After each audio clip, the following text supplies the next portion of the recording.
Young Avengers के last episode में हमने देखा था कि किस तरह से यंग एवेंजर्स की टीम जो है वो दूसरे यंग मास्टर्स का ऑडिशन ले रही होती है और उनको पता चलता है कि उसमें से सिर्फ कुछ ही मेंबर्स ऐसे हैं जो इस काबिल हैं कि यंग एवेंजर्स की टीम का हिस्सा बन सकें। लेकिन दूसरी तरफ हम देखते हैं कि जो एग्जीक्यूशनर होता है वो बेसिकली केट बिशप को ब्लैकमेल करना शुरू कर देता है क्योंकि उसको उसकी सीक्रेट आइडेंटिटी पता चल जाती है। और साथ में हमने ये भी देखा था कि उसकी माँ जो होती है एक खतरनाक किस्म की विलन होती है और अब इन सारे बच्चों के ऊपर नॉर्मन ऑसबॉर्न की नज़र भी होती है क्योंकि अब ये बातें उसके कानों तक पहुंच चुकी हैं कि इस तरह से न्यूयॉर्क सिटी के अंदर कुछ ना कुछ हो रहा है कि दो यंग एवेंजर्स आपस में लड़ रहे हैं। तो अब आगे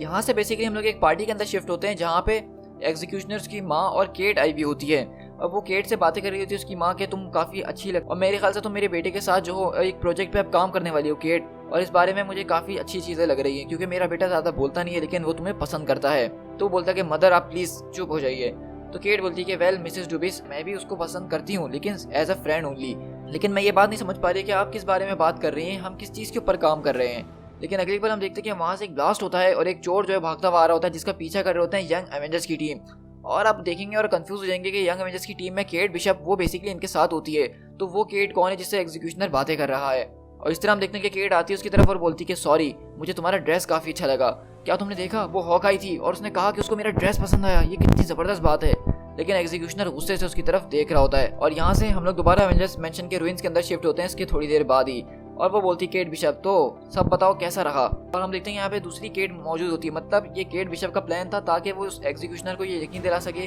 कि हॉकाई जो है वो दरअसल केट बिशप नहीं बल्कि कोई और है, क्योंकि जब केट बिशप उसके साथ थी तो हॉकाई उसके सामने से आई। और हम देखते हैं कि यहाँ पे ये दरअसल कोई और नहीं बल्कि विजन होता है जिसने अपनी टेक्नोलॉजी के जरिए अपना जो है अपीयरेंस चेंज कर लिया होता है और केट बिशप की तरह दिख रही होती है। इसके जरिए उसको यकीन भी हो गया और इन लोग को जादू का इस्तेमाल भी ना करना पड़ा। और वहीं पे विकन बोलता है तो ये हमारा काम तो हो गया लेकिन आप बताओ कि हम यंग एवेंजर्स को बताने वाले हैं क्या, हम लोगों ने उनके बारे में क्या डिसाइड करा है। तो बोलता है कि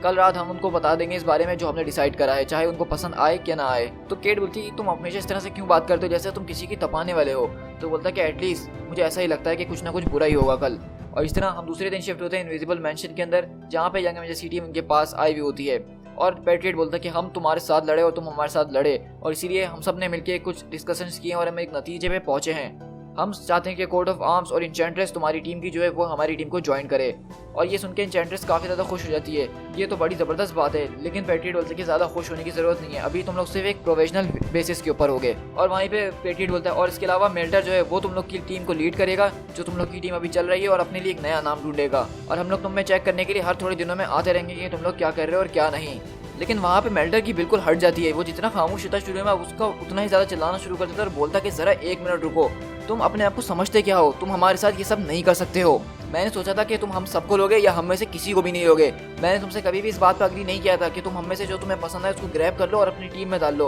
और बाकियों को यहीं अपने हाल पे छोड़ दो। और केट बोलती है कि हम दोनों जानते थे कि तुम्हारी मॉम वहाँ पे आने वाली है डैनियल, और इसीलिए अब वो भी हमें देख चुकी हैं एक साथ, तो वो नहीं समझ पाएंगी कि केट बिशप दरअसल हॉकाई ही है। तो एग्जीक्यूशनर बोलता है कि तुम्हें कोई आइडिया नहीं है कि तुमने अपने ऊपर क्या अनलीश कर दिया है, तुमने मेरे साथ धोखा करा और तुमने पॉसिबली एज अ फ्रेंड कैसे कहा मुझसे, तुमने मुझे मेरी मॉम के सामने ऐसा बना दिया कि जैसे मैं एक बहुत बड़ा फूल हूँ। तो केट बोलती है कि सबसे बड़ी प्रॉब्लम तुम्हारी यही है कि तुम हमेशा रियल कमिटमेंट करते नहीं हो और सिर्फ अच्छा दिखने के लिए लोगों के सामने सारी चीज़ें करते हो। और तुम्हारी मॉम हमेशा तुम्हें इस बात पे इनकरेज करती हैं जबकि ऐसा नहीं होना चाहिए, तुम्हें अपने आप पे कुछ करना चाहिए, तुम्हें अपने बल पे खड़ा होना चाहिए। और मे भी शायद इसी वजह से तुम्हारी माँ जो है वो एक सुपर विलन थी। तो वो बोलता है कि क्या मतलब तुम्हारा, तुम मुझसे कैसे बात कर रही हो। तो वहीं पे स्पीड बोलता है कि कोर्ट ऑफ आर्म मुझे लगा था कि जब मैं तुम्हें अपनी टीम में लूंगा तो तुम्हें खुशी होगी। तो बोलती कि नहीं मुझे माफ़ करना टॉमी, लेकिन मेल्टर के बगैर मैं तुम लोग के साथ नहीं आ सकती हूँ।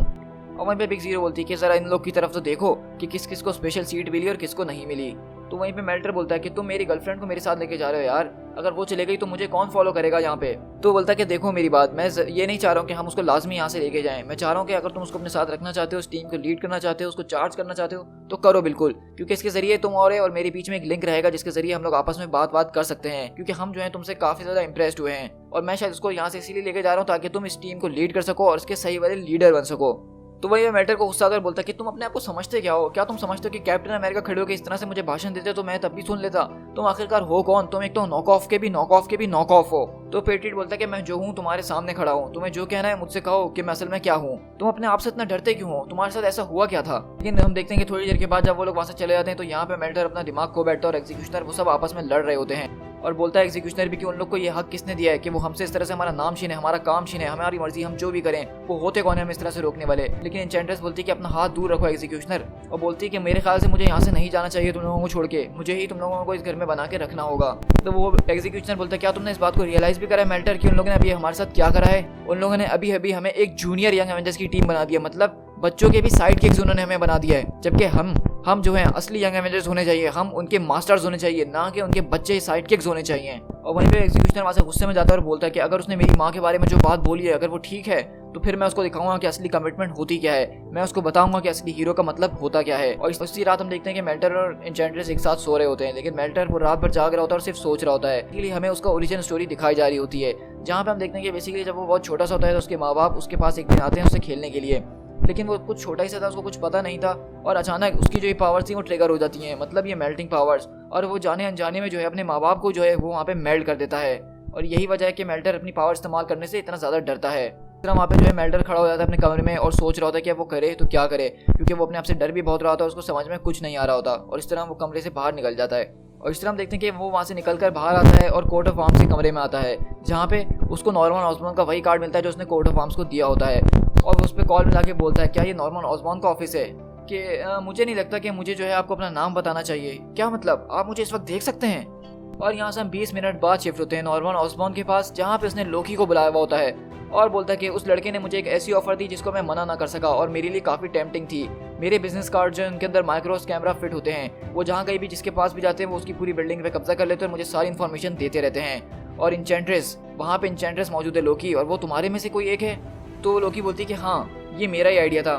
था कि मैं एक ऐसे मॉडल को बनाऊं जो कि ये सोचे कि वो हमारी काइंड में से एक है, वो एक अलग ही चीज़ है जो कि अपने आप को कुछ और ही समझती है और ये मेरे एक मिसचीफ का हिस्सा है। मतलब वो जो इंचेंट्रेस है वो कोई और नहीं बल्कि लोकी की बनाई हुई एक चीज़ है, और इसीलिए नॉर्मन ऑसबॉर्न ने लोकी को यहाँ पे बुलवाया है क्योंकि अभी इसकी थोड़ी देर पहले यंग मास्टर्स के आदमी से बात हुई है। तो बोलता है तो मतलब ये है कि वो लड़की बिल्कुल मीनिंगलेस है, उसके अलावा एक आदमी है और 2 सोल्जर्स हैं जो सिर्फ लड़ने के बारे में लगे रहते हैं, और एक ऐसा बच्चा है जिसको अपनी पावर्स के बारे में नहीं पता, उसको इस्तेमाल नहीं करना चाहता, और एक लड़की है जिसको एक टिबोरो का कोट मिला था। तो मेरे ख्याल से अगर हम चाहें तो इनको इस्तेमाल कर सकते हैं, कम से कम इनमें से 3 जो हैं उनको तो कर ही सकते हैं, लेकिन इसके साथ हमें उन यंग एवेंजर्स को भी अपने साथ मिलाना पड़ेगा और इनको भी इसमें ऐड करना पड़ेगा, और हम उनको एक ऐसी ऑफर देंगे जिसको वो कभी रिफ्यूज़ ना कर सकें। और वहीं पे पीछे से कोर्ट ऑफ आर्म आती है और बोलती है कि मैं इस बारे में सोच ही रही थी कि क्या कभी उसके पास कोई जाएगा भी उससे बात करने के लिए, और मेरे ख्याल से मैंने शायद कभी सोचा ही था कि तुम ही होगे जो उसको कॉल करोगे क्योंकि तुम्हारी पावर्स ही कुछ इस तरह विलन टाइप की हैं। तो बोलता कि क्या मतलब तुम क्या कह रही हो। तो बोलती है कि देखो इसमें तुम्हारी कोई गलती नहीं है, तुम्हारे पास पावर्स ऐसी हैं कि वो तुम्हें खुद विलन बनाने पे बार बार मजबूर कर रही हैं, तुम जितना अच्छा करने की कोशिश कर लो लेकिन तुम नहीं कर पाओगे।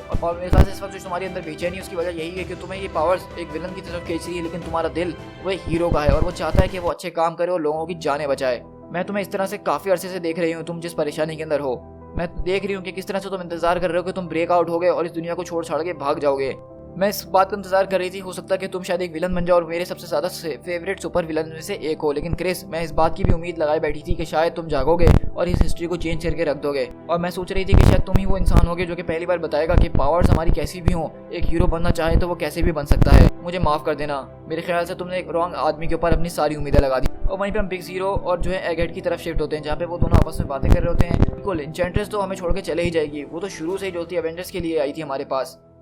और वैसे भी हम लोगों का तो क्या है, हम लोग कभी कहीं और कभी कहीं रहते हैं, हम लोग को कौन पूछता है, ना कोई हमारा कोई ख्याल रखता है। तो इसीलिए हमें एगहेड इस बारे में कुछ ना कुछ करना होगा, वरना हम लोग यहाँ पे अकेले रह जाएंगे। क्यों ना हम कल वहाँ चलें और वो काम कर दें जिसको तुम शुरू से करना चाहते थे उस सिंथेसाइड के साथ। तो बोलता कि क्या बात करी तुमने मिस्ट्रेस, इसमें तो बहुत मजा आएगा। और बोलती कि हाँ, और हम जाके उन बच्चों के दिमाग में थोड़ा सा ट्रूथ भरते हैं और इस तरह हम दूसरे दिन शिफ्ट होते हैं। और वहाँ पे हम देखते हैं कि बेसिकली इंचेंट्रेस जो है वो लोग को छोड़ के यंग एवेंजर्स के पास आ जाती है और बोलती है कि तुम तो सच में जो हो एक रूइंस के दरमियान रहते हो। कोर्ट इस बारे में कहा करती थी लेकिन मुझे यकीन नहीं होता था, मैं सोचती थी कि मैं शायद कभी सच में इसको देखूं।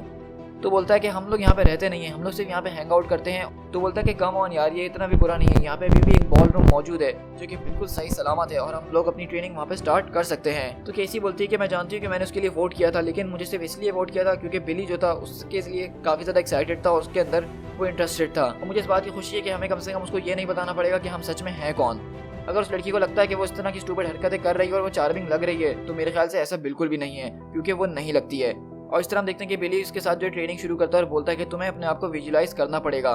तो बोलती है कि चलो ठीक है, मैं इमेजिन करती हूँ, तो बताओ मैं क्या पहनी हुई हूँ। तो बिली बोलता है कि तुम्हारा जो दिल चाहे, कुछ फैबुलस सा करो। तो बोलती है कि मैं कोशिश तो कर रही हूँ लेकिन मुझसे हो क्यों नहीं रहा, यहाँ पे बहुत ज़्यादा खामोशी है, हम कोई ट्यून्स वगैरह इस्तेमाल नहीं कर सकते हैं। तो बोलता है कि नहीं हमें ये। तो वहीं पे एन्चेंट्रेस बोलती है तो ये सब छोड़ो और बताओ कि इस वक्त हम दोनों यहाँ पे अकेले मौजूद हैं। तो मैं तुम्हें पहले बता दूं कि मेरे पास काफ़ी पहले से मैजिक है और मुझे नहीं लगता कि मुझे उसकी ट्रेनिंग की ज़रूरत है, और मेरे ख्याल से हमें यहाँ पे एक दूसरे को अच्छे से जान लेना चाहिए। और वहाँ पे बिली बोलता है कि मुझे माफ़ करना लेकिन यार मैं किसी और के साथ हूँ, मतलब मैं एक गे हूँ और मेरे ख्याल से तुम्हें अब तक इसका इशारा मिल गया होगा कि मैं बहुत बहुत गे हूँ। वहीं पे एन्चेंट्रेस बोलती है तो क्या हुआ, इससे कोई डिफरेंस थोड़ी ना होता है। और वहीं पे हम स्पीड और यहाँ से कोड ऑफ आर्म की तरफ शिफ्ट होते हैं, जहाँ पे कोड ऑफ आर्म उससे मिलने के लिए आई हुई होती है और बोलती है तो बिली मैं तुम्हें आज यहाँ पे कुछ बताने के लिए आई हूँ कि आज लेटर कुछ होने वाला है। तो बोलते कि क्या। तो बोलता है कि बस यहाँ पे कुछ होगा और तुम्हें वहाँ पे मौजूद रहना होगा, उस सबको रिकॉर्ड करना होगा, उसको रिफ्लेक्ट करना होगा, लेकिन तुम्हें ये सब करने की ज़रूरत नहीं है, तुम्हारी ज़िंदगी में पहले काफ़ी ज़्यादा ट्रैवल है और तुम्हें इससे दूर ही रहना पड़ेगा। तो बोलता है कि क्या मतलब दूर रहना पड़ेगा, अगर मुझे दूर रहना था तो तुम मुझे इस बारे में बता क्यों रही हो, और तुम्हें क्या लगता है कि मैं अपनी टीम को इस बारे में नहीं बताऊंगा कि तुमने मुझसे ऐसा कुछ कहा है। तो कोड बोलती है कि हाँ अगर तुम्हें उनको बताना भी है तो बता दो, क्योंकि वो चीज़ उनको सूनर और लेटर मिलने ही वाली है। अब दुनिया इसी तरह से चलती है, हीरोइज्म इस दुनिया से ख़त्म हो चुका है और ये चीज़ मुझे कल रात ही पता चली। वहीं पर हम देखते हैं प्रिंसेस पाइथन जो है वो आ रही होती है डैनियल की माँ और बोल रही होती है कि डैनियल तो मतलब ये सच है, मतलब तुम्हारा एक सिर्फ सादी सी आम लड़की के ऊपर क्रश था जो कि कोई खास नहीं थी और तुम चाहते तो केट बिशप के जरिए अपने काम करवा सकते थे उसके कनेक्शंस के जरिए, लेकिन तुमने कुछ भी नहीं करा। तो हमेशा की तरह तुम मेरी उम्मीदों पे कभी खरा नहीं उतरे। मेरी विंडो, किसने मेरी गाड़ी की विंडो तोड़ी है, कौन है ये। लेकिन हम देखते हैं कि उसकी गाड़ी की विंडो के अंदर एक बॉम्ब होता है और कॉल पे से आवाज़ आती है कि गुड बाय मॉम और शुड आई से प्रिंसेस पाइथन। और इस तरह हम देखते हैं कि वहाँ पे एग्जीक्यूशनर जो है बेसिकली अपनी माँ को ही बम से उड़ा देता है। और इस तरह हम लोग यहाँ पे देखते हैं कि यहाँ पे केसी लैंग और जॉनस बेसिकली जो है विजन है, लेकिन और वो इस वक्त जो है आयरन लैड की फॉर्म के अंदर है, क्योंकि आपको याद होगा कि आयरन लैड और केसी लैंग जो थी उनका कुछ आपस में रिलेशन चलना शुरू हो गया, तो उसको काफ़ी पसंद करने लग गई थी। तो उसके जाने के बाद जो विजन है वो अपनी इस फॉर्म में रहता है और यहाँ पे बेसिकली वो लोग एक गेट के ऊपर आए हुए होते हैं और अपनी बातें वगैरह कर रहे होते हैं, लेकिन इनकी बातें वो जो हमारे लिए इतनी ज़्यादा ज़रूरी नहीं है। असल चीज़ ये है कि यहाँ पे हम देखते हैं कि एग हेड जो है वो आता है यहाँ से विजन से लड़ने के लिए और उसके ऊपर डायरेक्ट अटैक करता है, और लेकिन केसी लैंग जो है वो एग हेड को पंच मार के काफ़ी दूर फेंकती है और वो बोलता है कि हमेशा की तरह तकलीफ होती है। नहीं केसी, कुछ ना कुछ गड़बड़ ज़रूर है, इस एग हेड ने मेरे अंदर कुछ अजीबोगरीब चीज़ें डाउनलोड कर दी हैं, अजीबोगरीब डेटा जो मेरे अंदर बह रहा है, लेकिन इसने मेरे अंदर बेसिकली एक इन्फॉर्मेशन डाली और वो काफ़ी ज़्यादा सच है। केसी, हमें जो है बाकियों को ये फ़ौरन जल्द से जल्द बताना होगा और ये एन्चेंट्रेस के बारे में है। और वहीं पर हम 1 घंटे बाद शिफ्ट होते हैं, जहाँ पे हम देखते हैं कि सिल्वी जो है वो वापसी यहाँ पे मेल्टर के पास आ गई होती है और वो उसको गले आगे बोलता है कि सब ठीक हो जाएगा, अब ये मैटर नहीं करता है। तो वो बोलती है इन लोगों ने सिर्फ मुझे वहाँ से उठा के फेंक दिया, उन लोगों ने मुझसे कुछ कहा भी नहीं कि क्या हुआ क्या नहीं, उन्होंने कहा बस तुम यहाँ से निकल जाओ। तो बोलता है कि हाँ उन लोगों ने तुम्हारे साथ बहुत बुरा करा है, वो लोग चाहते हैं ना कि हम लोग बुरे लोग बने, तो ठीक है फिर हम उनको बुरा ही बन के दिखाएंगे। आज मैंने उन सबको यहाँ पे बुलाया ताकि हम लोग अपने इश्यूज़ के ऊपर बात कर सकें, और मैं इस बारे में श्योर हूँ कि हमारे दूसरे गेस्ट जो हैं वो भी यहाँ पे हमसे मिलने के लिए आते ही होंगे। और इस तरह हम यहाँ से 1 घंटे बाद शिफ्ट होते हैं, जहाँ पे पेट्रियट और उसकी टीम आती है और वो बोलता है कि हेलो एवरीवन, क्या सब यहाँ पे मौजूद हैं। तो बोलता है कि हाँ हाय अगेन। मैं याद है कि तुम इतने ज़्यादा काइंड थे कि तुमने हमें टेस्ट करने के लिए कहा था, तुमने बोला था कि तुम हमारी टीम को ज्वाइन करने के लिए रेडी हो या नहीं, हम ये चीज़ चेक करेंगे, तो इसीलिए मैं तुम्हारे लिए तुम्हारा फेवर रिटर्न करने के लिए लाया हूँ। अब मिलो नॉर्मन ऑसबॉर्न और असली एवेंजर्स से। और इस तरह हम लोग देखते हैं कि यहाँ पे मेल्टन ने जो है नॉर्मन ऑसबॉर्न और उसके एवेंजर्स की टीम को बुला लिया होता है। To be continued.